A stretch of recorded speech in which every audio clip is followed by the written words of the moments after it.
Well, the original cell lines in my laboratory was one of the first to derive them, were made under conditions that really aren't suitable for clinical use. They were made using a number of animal products such as serum from animals and feeder cells derived from animals. And there is a potential risk of contamination of these lines with viruses or other pathogens. So the technology has come along a long way.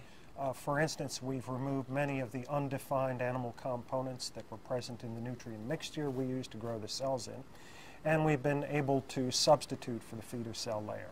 When we begin to think about therapeutic application, we need to think about replacing these feeder cells.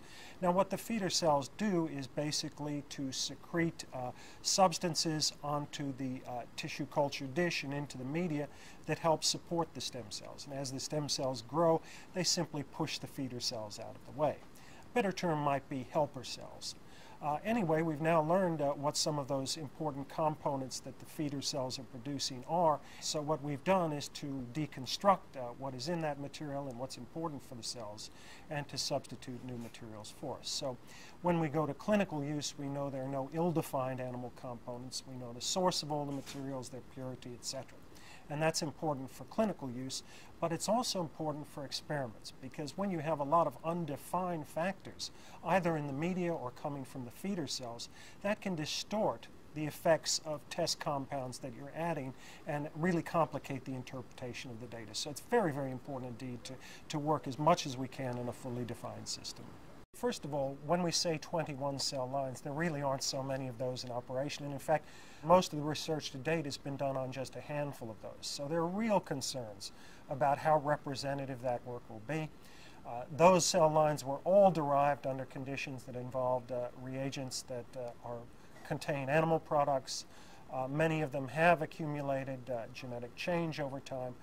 So there are many, many limitations around that small panel of cell lines. You know, in the beginning of the research, it wasn't so much of a limitation because we had a lot to learn just in the laboratory, and in a way we could kind of do that with a few cell lines, but we've moved well beyond that phase of our studies now, and we really do need to expand the available pool of cell lines to work on. The potential in this field is huge. But so are the challenges. And we know that under some conditions, embryonic stem cells are very stable and retain a normal genetic makeup. Under other conditions, they can acquire genetic changes. Some of these are similar to what are seen in cancer cells. And obviously, that's really undesirable if we're thinking about therapeutics or even experimentation. So we have to make sure that our culture systems provide for stable maintenance of a normal genetic makeup. And some of them don't. And indeed, that's a bit of the problem with some of the existing cell lines as well, that they have acquired over the course of time genetic damage that may be something of a concern when we talk about patient use. By and large, many of these embryonic stem cell lines are pretty similar.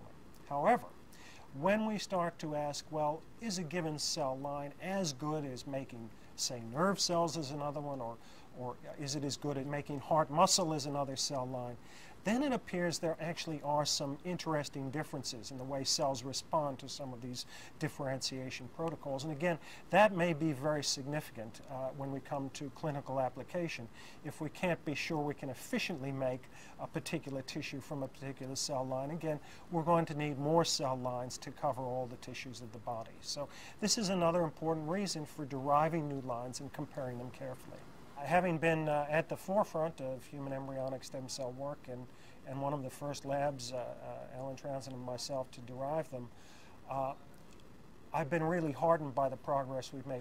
We really have some of the best minds in biology now working on this system, and the best minds in biology excited about it and driving it forward.